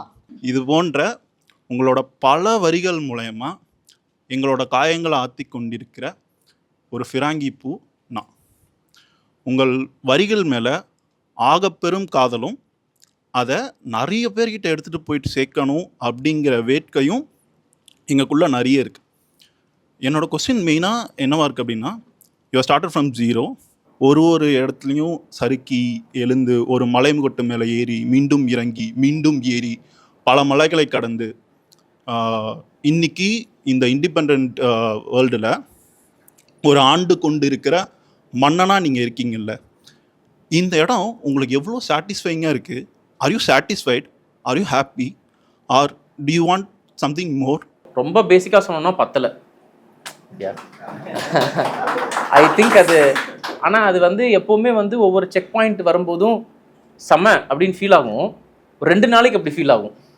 அப்புறம் திருப்பி okay இது பத்தலை, அடுத்த செக் பாயிண்ட் நமக்கு தோணும். அண்ட் ஐ திங்க் எல்லாருமே அப்படி தான் நினைக்கிறேன். எவ்வளோ கிடைச்சாலுமே பத்துமான்னு தெரில. அதனால சில சமயம் நான் யோசிப்பேன், சரி இது நம்ம ஏன் இதை இப்படி யோசிக்கணும்? இதுவும் ஒரு மாதிரி இந்த கருப்பு வெள்ளை மாதிரி தானே, அது ஜெயிக்கிறோம் தோக்குறோம், நம்ம பாட்டு நம்ம வேலையை பண்ணிட்டு போயிட்டுருக்கலாம். அது தேவைப்படும் போது அது எங்கே போய் சேரணுமோ அது போய் சேருது. ஃபிராங்கி பாணி 2013 நினைவிற்கு அன்னைக்கு ஃபுல் மூணு. 2013 ஆக்சுவலாக if this was something that happened and this was something you actually vent through, அது வந்து மைண்டில் நான் எப்படி பார்த்தேன்னா, ஓகே நான் இப்போ ஒரு அப்கமிங் மியூசிஷியனாக இருக்கேன், but this is a story that I think a lot more people should here. அதனால ஒரு கான்ஷியஸ் டெசிஷனாக நீங்கள் வந்து அதை சேனலைஸ் பண்ணி இப்போ ரிலீஸ் பண்ணணும், இப்போ எழுதி I want to put this out to the world அப்படின்னு எடுத்த ஒரு கான்ஷியஸ் டெசிஷனாக நான் பார்க்குறேன். அந்த எஃபர்ட் வந்து I felt it was very laborious because it's not very easy to forget these negative emotions and be like, I will box this up, but I will still come back to it in the future. That act felt very brave to me because I think it was very easy. அது நடந்த போதே அதை பற்றி பாடுறது ரொம்ப ஈஸியாக பாடுது எனக்கு. பட் 13 வருஷம் கழிச்சு now to come back and be like, hey, you know what, this happened to me then and I want to talk about it now. நான் வந்து அந்த 2013க்கு நான் போகிறதுக்கு காரணம் வந்து அப்போ தான் நாங்கள் மீட் பண்ணோம். அண்ட் ஐ திங்க் தோஸ் ஒரு 2-3 இயர்ஸ் அப்போ தான் வந்து வி வெரி க்ளோஸ் ஆக்சுவலாக. ஸோ எனக்கு அண்ட் அந்த டைமில் தான் எனக்கு அவங்க ரொம்ப தேவைப்பட்டாங்க. அதான் சொன்னேன் இல்லையா, அது ஒரு மிரக்கல் மாதிரி தான் அவங்க லைஃப்பில் வந்தது, எனக்கு அவ்வளோ சப்போர்ட்டாக இருந்ததெல்லாம். ஸோ யா, உங்களுடைய சாங்ஸ் எப்போவுமே அழ வச்சுக்கிட்டே இருக்கும். அது நானும் ஒரு வீரன்தான் ஒரு குவார்டர் போட்டேன்னு வச்சுங்க சார், நானும் ஒரு வீரன்தான் அப்படி போயின்னு இருக்கும் சார். அது எப்போவுமே நான் வந்து எனக்குள்ளே இருக்க சோகங்கள் எல்லாத்தையும் வந்து தூக்கி போட்டது இந்த ஃபிராங்கி பாணி. அதுக்கப்புறம் இந்த நான் காலி டப்பா, உங்களுடைய வார்த்தைகள் எல்லாமே அடித்தட்டு மக்கள்லேருந்து எடுக்கப்படுகிறது. ரொம்ப ரொம்ப லோஸ்ட்லேருந்து எடுத்து ஒரு குப்பை பொறுக்கிறவங்க கூட கோணியை தூக்கி போட்டு நானும் ஒரு வீரன்தான் அப்படியே போயிட்டே இருக்க சொல்ல அவன் பொறுக்கிட்டு அந்த குப்பை ஃபுல்லாக ரொம்பிடுச்சுன்னா ஒரு கடையில் போட்டு அவன் வீரன் ஆகிடுவான் சார். அந்த இடத்துல நான் ஃபஸ்ட்டு வந்து அவன் பேர் நம்ம அந்த சிஎன்ஆர் தான் அவனுடைய பாட்டு தான் நான் வந்து ஃபஸ்ட்டு கேட்டேன். அதில் வந்து ஒரு கதை சொல்லுவான், அந்த நைட்டு நான் போனேன், அவன் வந்து செத்துட்டு இருந்தான், ரொம்ப என் ஃப்ரெண்ட்ஸு வா போகலாம். அந்த சாங் வந்து என் லைஃப்பில் வந்து ஒரு அப்படி சவுண்டு வச்சுட்டு கேட்ட பாடல்கள். எனக்கு இண்டிபெண்ட் மியூசிக் என்னன்னு தெரியாது, பட் வந்து சிஎன்ஆர் நீங்கள் அப்புறம் இன்னொருத்தர் 2 குண்டா இருப்பாங்க 2 பேர், அந்த அவங்க இவனங்கள்லாம் பண்ணுற பாடு இருக்குது.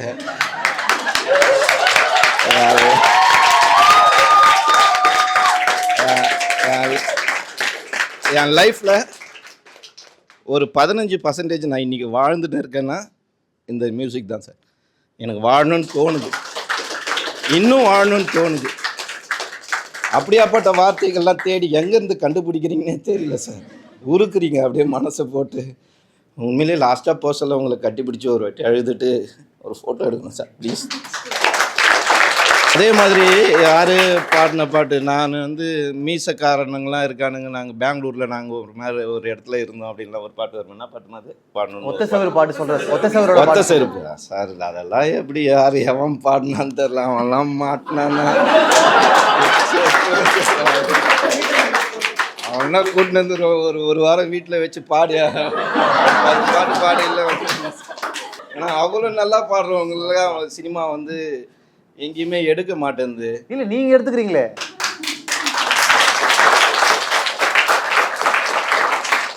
அப்பாவும் பொண்ணும் சேர்ந்து கேபர் ஃபேனாக இருக்காங்கன்றதே கேபரோட சக்ஸஸ் தான். என்ன இப்போ என்னன்ற எனக்கு வந்து ஃபஸ்ட்டு அப்பா தான் நான் ஒரு 7th 8th சம்திங் என்னமோ படிக்கும் போது சிஎன்ஆரை இன்ட்ரடியூஸ் பண்ணது அப்பா தான். இந்த முயல் தோட்டம் அப்படின்ற ஒரு பாட்டு இருக்கு இல்லையா, அதுதான் ஃபஸ்ட் எனக்கு அவர் இன்ட்ரடியூஸ் பண்ணார். இது நல்லா இருக்குமா நீ கேளு அப்படின்ட்டு சொல்லிட்டு நானும் அப்பாவும் கம்ப்யூட்டர் வச்சுட்டு ஹோம் தேட்டரில் கேட்டுட்ருப்போம். அப்படியே போக போக லைக் முயல் தோட்டம்க்கு அப்புறமா வந்து பொறுப்பு, அதுக்கப்புறம் வந்து உயிரே அப்படியே வர ஆரம்பிச்சிச்சு. அண்ட் ஒரு 1 இயராகவே எனக்கும் அப்பாவுக்கும் ஒரு சரியான ரிலேஷன்ஷிப்போ இல்லை இதுவோ கிடையாது. அது காரணமும் நான் தான். அண்ட் வீட்டில் வந்து சுச்சுவேஷன் சுத்தமாக சரியே இல்லை. அண்டு எனக்கு அழ வராது அவ்வளோ, யார் முன்னாடியும் நான் அழமாட்டேன். அப்படி நான் அழுதுட்டேன்னா ரொம்ப பர்ஸ்ட் ஆகிடுவேன். ஸோ நான் அழாமல் எனக்குள்ளேயே வச்சு ஒரு நாள் வந்து வீட்டில் நிறைய சுச்சுவேஷன் சரியில்லாதப்போ சண்டை வந்தது. லைக் அப்போ வந்து நான் ரொம்ப பர்ஸ்ட் ஆகிட்டேன். அப்பா அதை பார்த்துட்டு என்கிட்ட பேசல ஒரு மாதமாக. அதனால் என்னால் வந்து எக்ஸ்ப்ரெஸ் பண்ண முடியாமல் வாஸ் லைக் அப்படி இருந்தது. அவர் முன்னாடி நான் ஒரு நாள் அழுதுட்டேன். அண்டு உங்களோட பாட்டு சார் கேபர் ஐயா, உங்கள் பாட்டு தான் நீ வெக்கம் கோரி. அந்த பாட்டு வந்து நான் ஒரு சுயநாள்லாம் கேட்டுட்ருக்கிறப்போ கொஞ்ச நாள் போக போக உங்கள் பாட்டு எனக்கு வந்து லைக் அந்த ட்ராக்லேயே வர ஆரம்பிச்சிச்சு. நான் கேட்டேன். ஐ வாஸ் லைக் யாரா இவரு, எங்கே இருந்துடா பிடிக்கிறாரு இந்த வார்த்தைகள்லாம், குத்துதே அப்படின்ட்டு. எனக்கு ஒரு சில வார்த்தைகள்லாம் கேட்டாலே சுருக்குன்னு குத்திடும்ல, லைக் நம்மளை வந்து இப்படி புட்டு இழுத்துரும். அந்த மாதிரி நீ வெக்கம் கோரி பாட்டு. அந்த பாட்டு கேட்டு கண்ணிலேருந்து தண்ணி வருது. நீ அழுவியா அப்படின்ட்டு அதுக்கப்புறம் நான் உங்கள் பாட்டெலாம் கேட்டு நான் என்னோட emotional and mentally I was like balanced ஆகினேன். அண்ட் அவர் முன்னாடி எனக்கு பர்ஸ்ட் ஆனது. அதுக்கப்புறமா உங்கள் பாட்டெல்லாம் கேட்க நீ வெக்கம் கோரி, வசனம், அப்புறம் ஆழ்மனம். காட், அந்த பாட்டு என்னை போட்டு உலுக்கி எடுத்துருச்சு. அண்ட் இப்படி தான் நான் என்னோடய எமோஷனல்ஸை வந்து ஒரு மியூசிக்னால, உங்கள் மியூசிக்னால நான் வந்து ப்ராசஸ் பண்ணிகிட்ருக்கேன். ஸோ உங்ககிட்ட நான் கேட்க வர்றது என்னென்னா, நீங்கள் உங்களுடைய உணர்ச்சிகளை ஒரு பாட்டு வழியாக நீங்கள் எழுதுறீங்க. நீங்கள் திருப்பி அதை கேட்கும் போது நீங்கள் அழுவீங்களா? எப்போ பார்த்தாலும் எல்லாரையும்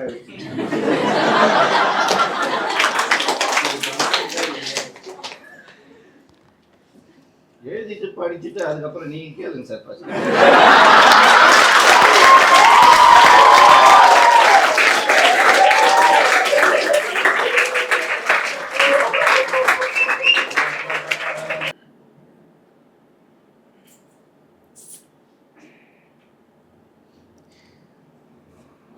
ரொம்ப நன்றி 2 பேருக்குமே. நீங்கள் ஷேர் பண்ணது ரொம்ப எனக்கு உடனே எனக்கு பேச தெரியாது. அப்புறம் ஒரு பாட்டாக வரும். நான் எழுதும்போது நான் ரொம்ப ஃபீல் ஆவேன். அது ஃபீல் ஆகிறதுனால தான் எழுதுகிறேன். பட் நான் எழுதி முடிச்சிட்டேன், அது ரிலீஸ் பண்ணிட்டேன் அப்படின்னா, இப்போ நான் பெர்ஃபார்ம் பண்ணுறேன்னா எனக்கு ஃபீல் ஆகும். இப்போது ஸ்டேஜில் பாடும்போது எல்லாரும் முன்னாடி பெர்ஃபார்ம் பண்ணும்போது எனக்கு அது ஃபீல் ஆகும். ஸோ அதை தவிர்த்து வந்து நான் திருப்பி அது பெருசாக கேட்க மாட்டேன் ஆக்சுவலாக. அதனால தான் தப்பிச்சுக்கிறீங்க. அது ஆமாம், அது எழுதுகிற வரைக்கும் வந்து ஒரு மாதிரி ஒரு தேடல் இருக்கும். ஒரு அந்த ஃபீலிங் ரொம்ப ஹெவியாக இருக்கும். எழுந்ததுக்கப்புறம் அது என் பாரத்தை உங்கள் பாரம் ஆக்கிட்டு. அதான் புரியுது. ரொம்ப ரொம்ப சார் நீங்களாம் பூமியில் வாழ்கிறது ரொம்ப பிளெஸ்ஸிங் சார். தேங்க்யூ அண்ணா. தேங்க்யூ ஸோ மச், ரொம்ப நன்றி. ஸோ உங்களோட பாட்டு வந்து ஃபஸ்ட்டு கேட்டது வந்து டேவிட் ஃபாஸ்டர் வாலஸ், கதை சொல்கிற மாதிரியே இருக்கும். So thank you so much for your story tellings and words.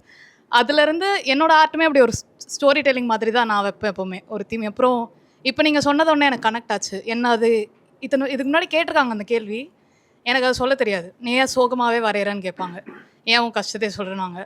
ஒரு ஆறுதலுக்கு தானே நம்ம ஒரு ஆர்ட் அப்படி பண்ணுறோம். நீங்கள் அந்த பாரம் இனிமேல் அவங்களோடது, எனக்கு இல்லைப்பா, நீங்கள் வச்சுக்கோங்க. ஹாப்பி டைம் ஷேர் பண்ணுற மாதிரி அதையும் ஷேர் பண்ணுறோம். ஏன்னா லைக் சந்தோஷம் கூட ஷேர் பண்ணிடும். மற்றவங்க கிட்ட வந்து சோகம் சொல்கிறப்ப அவங்களே சோகமாக்கிறோமோன்னு நமக்கு ஒரு தயக்கம் இருக்கும். ஸோ அது வந்து ஒரு ஆறுதலாக நம்மளா தேடிக்கிட்டால் மட்டும்தான் உண்டு. நானும் எங்கள் அம்மாவும் சேர்ந்து பண்ணுற ஒரு விஷயம் சின்ன வயசுலேருந்தே வந்து புக்கு வாசிக்கிறது தான். ஸோ எனக்கு வந்து எங்கள் அம்மாவை இம்ப்ரெஸ் பண்ணணும்னு ரொம்ப ஆசை சின்ன வயசில். நல்லா புக்கு படித்தா எங்கள் அம்மா இம்ப்ரெஸ் ஆவாங்கன்னு நிறைய புக்கு படிக்க ஆரம்பித்தேன். ஸோ அப்படி தான் படிக்க ஆரம்பித்தேன். ஒரு கட்டத்துக்கு மேலே எனக்கு வந்து ரொம்ப இன்ட்ரெஸ்ட் ஆயிடுச்சு படிக்கிறது. அண்டு எனக்கு வந்து இப்போது நான் சொன்னேன்ல, எனக்கு உடனே எனக்கு பேச தெரியாது சில இடங்களில். ஸோ அது வந்து என்ன ஆகும்னா, நிறைய இடத்துல நம்ம பேசியிருக்க வேண்டியதெல்லாம் ஒரு மாதிரி தேக்கி கடைசியில் அது எழுத்தாக வரும். சில பேர் குறுக்கெல்லாம் பேசுவாங்க தெரியுமா, எனக்கு அப்படிலாம் பேச வராது. ஒருத்தவங்க பேசினாங்கன்னா கேட்பேன் நான் ஃபுல்லாக. ஆனால் சில சமயம் நம்ம குறுக்க பேசலன்னா நம்ம பேசவே முடியாது. அந்த மாதிரி சுச்சுவேஷன்லேயே நிறைய வளர்ந்த மாதிரி எனக்கு ஃபீலிங். ஸோ அதுக்கப்புறம் நான் போயிட்டு தனியாக இருக்கும்போது எழுதி வச்சுப்பேன் நான் பேசணும்னு. ஸோ சரி ஓகே, நீங்கள் பேசுறது கேட்கலன்னா அட்லீஸ்ட் நான் எழுதுறது படிப்பீங்க அந்த மாதிரி. 3 years I went into darkness. So it was very, very dark. மெமரிஸ்லாம் ரொம்ப டிஸ்டார்டர் ஆக ஆரம்பிச்சிருச்சு. அண்ட் தென் 6 months தான் ஆகுது சென்னைக்கு மறுபடியும் மூவ் பண்ணி. ஸோ மூவ் பண்ணிவிட்டு அதுக்கு I particular remember this moment. Last செப்டம்பரில் வந்து வீட்டில் உட்காந்து ரா டைப்ஸ் நீங்கள் ரிலீஸ் பண்ணியிருந்தப்போ காயமாரமே உட்காந்து கேட்டுட்ருக்கேன். காயமாரமே கேட்டுட்டு அப்போ எனக்கு it was very room 10x10 ரூமில் உட்காந்து கேட்டுட்டு லைஃப்பை கையில் பிடிச்சிக்கிட்டு இங்கே ஓடி வந்தேன். ஸோ வந்ததுக்கப்புறம் collective healing Frangipani what it did was ரொம்ப நாள் கழித்து ஒரு மியூசிக் அதோட பர்பஸ் அட்டைன் பண்ண மாதிரி ஒரு கலெக்டிவாக எவ்ரி ஒன் ஸ்டார்டட் டு ஹீல்ன்ற மாதிரி அவங்க ஃபிரங்கிபாணியில் ஸ்டார்ட் பண்ணி காயமறைய போகிறப்பலாம் நான் குலுங்கி அழுதுட்டு உட்காந்துருந்தேன். எனக்கு I literally did heal that day. So எனக்கு அந்த ஹவு மியூசிக் இஸ் தெரப்யூட்டிக்ன்றது அன்றைக்கி எனக்கு நான் கண்கூட நான் பார்த்துட்டு இருந்தேன். Nila saved me in a way. Thanks and lots of love to you. So Frangipani அவர் சொன்ன மாதிரி கலெக்டிவாக நிறைய பேர் ஹீல் பண்ணியிருக்கு. நீங்கள் சொல்லியிருக்கீங்க ஒரு லைஃப்லையும் ஒருத்தங்க லைஃப்லையும் நிலா இருந்திருப்பாங்க அப்படின்னு சொல்லிட்டு. அது ரொம்ப உண்மை. அவங்களுக்கு அப்பா மாதிரி இவங்களுக்கு மாதிரி என் லைஃப்லையும் ஒரு நிலா இருந்திருக்காங்க. அவங்கள மீட் பண்ணதில்லை, பட் நாங்கள் ஆன்லைனில் பேசியிருக்கோம். அவங்களும் ரொம்ப உங்கள் நிலாவை எப்படி டிஸ்கிரைப் பண்ணிங்களோ அதே மாதிரி தான் அவங்களும் ரொம்ப க்ரியேட்டிவாக இருப்பாங்க. ஃபிலிம் மேக்கிங்கில் இன்ட்ரெஸ்ட் இருந்துச்சு அவங்களுக்கும். அவங்க மென்டல் ஹெல்த் பற்றி அவங்க ரொம்ப ஓப்பனாக அதை பற்றி அவங்க எஜுகேட் பண்ணியிருக்காங்க, அது எப்படி ஹேண்டில் பண்ணணும்னு சொல்லிட்டு. ஸோ எனக்குமே நான் ரொம்ப டார்க் ஃபேஸஸில் இருக்கும்போது அவங்க எனக்கு பெரிய ஹோப்பாக இருந்தாங்க. பட் அவங்க இப்போ இல்லை. ஸோ அவங்க ஒரு கவிதை எழுதியிருக்காங்க, நான் அதை மட்டும் நான் படித்து காமிக்கணும்னு ஆசைப்பட்றேன். எல்லோரும் சைக்கிள் கழிப்பதை மரத்தடியில் அமர்ந்து பார்த்து கொண்டிருக்கும் சிறுவனுக்கு ஒரு சைக்கிளும், எல்லோரும் பம்பரம் விடும்போது ட்ரௌசர் பாக்கெட்டிற்குள் கைவிட்டபடி நிற்கும் சிறுவனுக்கு ஒரு பம்பரமும், எல்லோரும் கோழி குண்டு எரிகையில் குந்தி அமர்ந்து வேடிக்கை பார்க்கும் சிறுவனுக்கு சில கோழி குண்டுகளும், எல்லோரும் பட்டம் விடுகையில் நூல் பிடிக்க மட்டுமே ஓடும் சிறுவனுக்கு ஒரு பட்டமும் வாங்க இனி நான் சம்பாதிக்க வேண்டும்.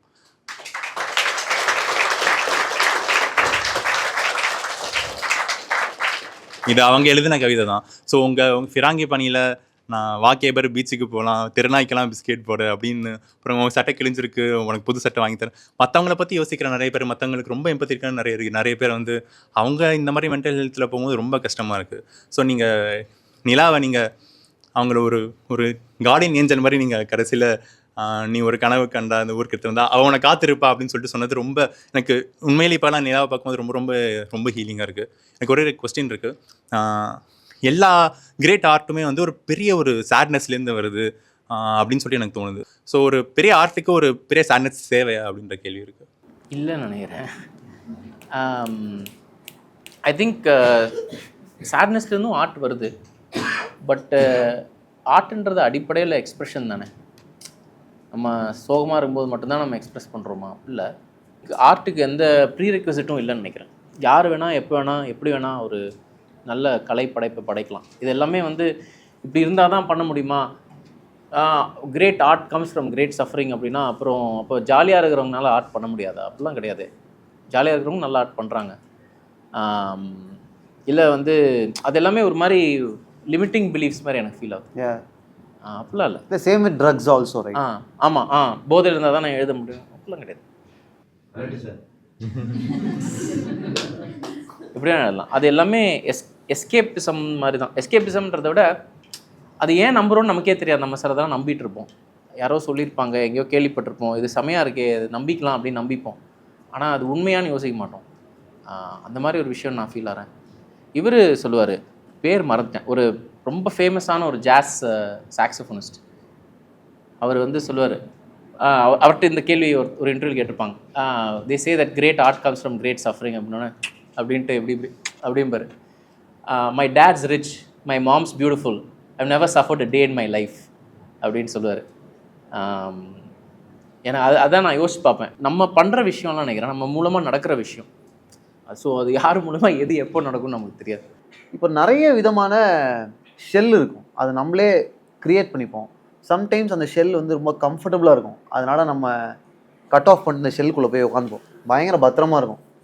இப்போ என்ன பிரச்சனைனா சஃபரிங் அந்த மாதிரி ஒரு ஷெல்லாக கூட ஒரு பாயிண்டில் மாறிடும். சஃபரிங், சேட்னஸ், ஹார்ட் பிரேக், அதெல்லாம் ஒரு ஒரு நல்ல விதமான அடிக்ஷனோன்னு நம்ம மனசை வந்து நம்மளே மேனிப்புலேட் பண்ணி நம்ப வச்சுருவோம். அதனால் கூடிய சீக்கிரம் யார் எங்கே இருந்தாலும் அந்த செல்லு வேணாம், அதை உடச்சி எப்படி வெளில வரணுமோ அப்படி வெளில வாங்க. எப்படி உடைப்பீங்கன்றதெல்லாம் உங்கள் கையில் இருக்கா, நான் உடச்சிட்டு வெளில வந்துடுங்க. சஃபரிங், சேட்னஸ் அதெல்லாம் வச்சு ஒன்றுமே பண்ண முடியாது ஆக்சுவலாக. அவ்வளோதான். I would consider Kayam Adame to be our generation's மயக்கமா கலக்கமா. That's how I consider it. So என்னோட கேள்வி என்னென்னா, எல்லாருக்குமே அந்த செல்ஃப் எஸ்டீமோட ஒரு லோவஸ்ட் பாயிண்ட்ஸ்லாம் இருக்கும், எல்லாருக்குமே இருக்கும். லைக் அவங்களால வந்து அதிலேருந்து மீறி வரத்துக்கே ரொம்ப கஷ்டமாக இருக்கும். லைக் ஒவ்வொரு சின்ன சின்ன விஷயமும் they'll start to self doubt themselves. So you would have faced all of those phases also. But எப்படி எந்த பாயிண்ட் யூ நியூ தட் நான் தான்டா அப்படின்னு ராக் ஸ்டார் எழுதுகிற அளவுக்கு, like when did you feel that way and was there any particular scenario in which like நான் தான் இனிமேட் நான் எவன் கேட்குறானா கேளுங்க, நான் இப்படி தான் எழுதுவேன், நான் இப்படி தான் இருப்பேன், அந்த சினாரியோ எப்போ உங்களுக்கு இருந்துச்சு? போன வருஷம் வந்து ஃபஸ்ட்டு ஒரு 1000 பேருக்கு ஷோ பண்ணோம். ஓகே, 1000 டிக்கெட்லாம் விற்க முடியும்னு யோசிச்சதே கிடையாது. ஆனால் அந்த ஷோ முடிச்சதுக்கப்புறம் எனக்கு வந்து ஒரு மாதிரி எம்டியாக தான் ஃபீல் ஆச்சு. ஓகே. ஆனால் இதுவே லாங் பேக் டிக்கெட்லாம் வைக்காமல் ஓப்பன் என்ட்ரியில் பண்ணும்போது ஒரு 300 பேர் வந்தபோது எனக்கு இருந்த ஒரு த்ரில் இருக்குல்ல, அது வந்து இப்போது 1000 டிக்கெட் வைக்கும்போது இல்லை எனக்கு என்னமோ. ஸோ ரெண்டுமே ஆசிலேட் ஆகும் பேசிக்காக. இப்படியும் சில சமயம் எனக்கு என்ன தெரியுமா ரியலைஸ் பண்ணியிருக்கேன், இந்த 12:30 மணிக்கு மேலே முடிச்சுட்டு இருந்தேன் அப்படின்னா பயங்கர டவுன் ஆயிடுது. ஸோ இவ்வளோ தூங்க ஆரம்பிச்சிட்டேன் சீக்கிரம். பெஸ்ட்டு. ஆனால் சில சமயம் அங்கேருந்தால் பயங்கரமான பாட்டும் வருது. 1 மணிக்கு 2 மணிக்கு வரும், பயங்கரமாக வரும். ஸோ அதுவும் இதுவும் ரெண்டுமே இருந்துகிட்டே தான் இருக்குதுன்னு நினைக்கிறேன். கேபர் அண்ணா பற்றி நான் பேசணுன்னு நினைக்கிறேன். Is very personal to me. அண்ணன் தான் நான் எப்போவுமே சொல்லுவேன். ஸோ என்னென்னா, டான்ஸ் கிளாஸ் நாங்கள் சிதம்பரத்தில் வச்சுருக்கோம். ஸோ நான் டீச் பண்ணிட்டுருக்கேன். நிறையா கிட்ஸுக்கு வந்து அவங்கெல்லாம் வந்து நிறைய மேம் சொன்னாங்க 4.5 கிட்ஸ்லாம் கேட்குறாங்கன்னு சொல்லிட்டு. அவனுங்க எல்லாருமே வந்து திரிக்கில்லி ஃபேன்ஸ் அங்கே. ஸோ அவங்க ஆடினதுலாம் நான் வீடியோ எடுத்துலாம் அண்ணனுக்கு அப்பப்போ அனுப்பேன், அந்த மாதிரிலாம் பண்ணுவேன். அவங்க சம்திங் இந்த டைமில் இருக்க ஆர்டிஸ்ட்லாம் வந்துட்டு என்னென்னா, நம்ம எங்கேயோ இருக்கோம், அவங்களும் எங்கேயோ இருக்காங்க. பட் அவங்க ஒரு டைம் கொடுத்து அவங்க ஒரு நம்மளும் அவங்க ஃபேன்னு ரெஸ்பெக்ட் பண்ணுறோம். அவங்களும் நமக்கு அந்த ரெஸ்பெக்ட் கொடுக்குறது வந்து நிறைய ஆர்டிஸ்ட் பண்ணுறது கிடையாது. கேபர் அண்ணா வந்து எனக்கு மட்டும் அது பண்ணல, நிறையா பேருக்கு பண்ணியிருக்காங்க. இங்கே வந்தால் நானும் ஒன் அமாங் தெம் தான். பட் வந்துட்டு இவ்வளோ பேருக்கு அவங்க டைம் கொடுக்கும்போது நாங்கள் எல்லோரும் இன்றைக்கி வந்ததேனா, இன்னும் நீங்கள் நிறையா பேர் ஹீல் பண்ணணும், நிறைய விஷயம் நீங்கள் வந்து உங்கள் ஹெல்த்தி பார்த்துக்கணும், எங்களுக்கும் நிறையா ஆர்ட் வந்து நீங்கள் கொடுத்துட்டே இருக்கணும். எனக்கு அண்ணனுக்கு ரொம்ப ஆப்ட் ஆகிற சாங் வந்து சிம்பிள் மனுஷன் சாங் வந்து அண்ணனுக்கு வந்து செட் ஆகும்னு நான் நினைப்பேன். அதுவும் கேட்டுட்டு அந்த ஜான்ராவும் பண்ணுவாங்க, ஃபிரங்கி பாணியும் பண்ணுவாங்க, திரிக்கிலியும் பண்ணுவாங்க, எல்லாமே பண்ணுவாங்க எங்கள் அண்ணன். வேறு லெவல் எங்கள் அண்ணன். ஆக்சுவலி வந்து எல்லாருமே மாத்தவன் அண்ணனுக்கு ஒரு கிளாப் பண்ணிடலாமா, இந்த மாதிரி ஒரு இது வந்து பண்ணிட்டு, ஆக்சுவலி நிறையா பேருக்கு இந்த சான்ஸ் வந்து கிடைக்குமான்னு தெரில. பிகாஸ் பாருங்கள், நான் மதுரையிலேருந்து ஒரு அண்ணன் வந்திருக்காங்க, சிதம்பரத்துலேருந்து வந்திருக்கேன். இவ்வளோ பீப்புளை அண்ணனை கனெக்ட் பண்ணுறதுக்கு ஒரு வே வந்து ரொம்ப கஷ்டம் எங்கள் எல்லாருக்குமே. But thank you so much. எனக்கு இப்போ கேபர் செலிப்ரேட் பண்ணுறது ரொம்ப ஹாப்பி. செலிப்ரேஷன் தான். எனக்கு கேபர் செலிப்ரேட் பண்ணுறது ரொம்ப ஹாப்பி. ஃபண்டமெண்டலாக உங்ககிட்ட நான் பார்க்குற ஒரு விஷயம் வந்து ஒரு சீக்கிங் த ட்ரூத் அப்படின்ற ஒரு பிஹேவியர் வந்து, அது ஒரு கொஷின்னா அந்த கொஷினை ஃபுல்லாக அண்டர்ஸ்டாண்ட் பண்ணி அதை ப்ராப்பராக அதோட பயங்கரமான ஒரு கிளாரிட்டியும் அதுக்கான ட்ரூத் நம்ம என்ன டெலிவர் பண்ணணும் அப்படின்றது எனக்கு இருக்குது. அங்கே இருக்கிற இன்னொரு ஆள் வந்து அவனும் ஒரு மனுஷன் தானே அப்படின்னு பார்க்குற ஒரு பேசிக்கான டெண்டன்சியை வந்து நீங்கள் எழுதிட்டீங்க, ஆனால் அது உங்களால் எல்லா வாட்டியும் ஃபாலோ பண்ணிட முடியுமா? அது எனக்கு வந்து எப்பவுமே தோணும், இது எப்படி இது எல்லாத்தையுமே இவரால் ஃபாலோ பண்ணிட முடியுமா? எழுதிட்டார்ல, சம்டைம் தோணும்ல, இப்போ அவரே திருப்பி கேட்கும் போது நம்ம இதை எழுதிட்டோம்ல அப்படின்னு தோணும்ல, ஏன்னா it's impossible. Correct, very true. கவனம் தானே, நம்ம வந்து கவனமாக இருக்க முயற்சி செய்வோம், அப்புறம் கவனம் தப்பிடும், அப்புறம் ஐயோ கவனம் தப்பிடுச்சுன்றது கவனிப்போம், அப்புறம் திருப்பி கவனத்துக்கு வருவோம். ஸோ இந்த லூப்பு தான் பேசிக்காக. அது எல்லா பிஹேவியருக்கும் அந்த லூப் இருக்குன்னு நினைக்கிறேன். இந்த ஒரு லைன் வரும், அவள் ஒன்றும் புனிதமில்லை, அட மனிதர்கள் யாரை புனிதம் சொல்ல அப்படிங்கிறது. அது வந்து என் ஃப்ரெண்டுனால எனக்கு ரொம்ப கனெக்ட் ஆச்சு. பிகாஸ் லைக் என் ஃப்ரெண்டு லைக் ரொம்ப ஒரு she is full of light and தெரிஞ்சவங்க தெரியாதவங்க அந்த மாதிரி பாரபட்சமே இல்லாமல் லைக் அன்பு செலுத்துவாங்க. அப்படி இருக்க ஒரு பர்சன் ஒரு பெண் அப்படிங்கிற ஒரு காரணத்தினால நான் வரைஞ்சி வச்ச இந்த கட்டத்துக்குள்ளே நீ இல்லாதனால ஒரு ஈஸியாக ஒரு ஜட்ஜ்மெண்ட்டோ இல்லை ஒரு ஷேம் பண்ணுறதோ அது மாதிரி ஒரு கமெண்ட் பாஸ் பண்ணுறது லைக் அவளுக்கு நடந்துச்சு இப்போ ரீசெண்டாக. ஸோ அதனால் எனக்கு அந்த வரி கேட்கும்போது எனக்கு அப்போது ஃபிரங்கி பாணிகள் ரொம்ப ஒரு இம்பேக்ட் வந்து க்ரியேட் ஆச்சு. இந்த லைன் நீங்கள் எழுதலைனாலும் அந்த கதையை சொல்லியிருந்திருக்க முடியும். பட் இது எழுதுனதுக்காக ரொம்ப ரொம்ப நன்றி.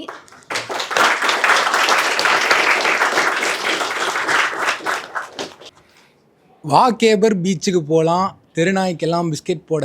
அவள் வந்து என்னை பீச்சுக்கெலாம் கூப்பிட்டு போவா, நாய்க்கெல்லாம் பிஸ்கெட் போடுறது. அவள் வந்து ஒரு 4 தெரு 5 தெருவில் இருக்கிற தெருநாயெல்லாம் அவள் வந்து தத்தெடுத்துக்கிட்டா பேசிக்காக. ஸோ எல்லா நாய்க்கும் போய் பிஸ்கெட் போடுவா. ஏதாவது நாய்க்கு உடம்பு சரியில்லைனா வெட்டு கூப்பிட்டு போவா. இது அவளோட நான் கால் பண்ணி பேசினேன், எங்கே இருக்க அப்படின்னா வாக்கிங் போயிட்டுருக்கேன், இது இன்னைக்கு போய் இந்த நாயை செக் பண்ண. நாய்க்கெலாம் பேர் வச்சுருப்பா. எல்லா நாய் ஒரு 10-15 நாய் இருக்கும் ஒவ்வொரு தெருலையும். நீங்கள் யோசிச்சு பாருங்கள், 40-50 நாய் வந்து அவளோட ஃப்ரெண்ட்ஸு. கொஞ்சம் ஓவர்வெல்மிங்காக தான் இருக்குது.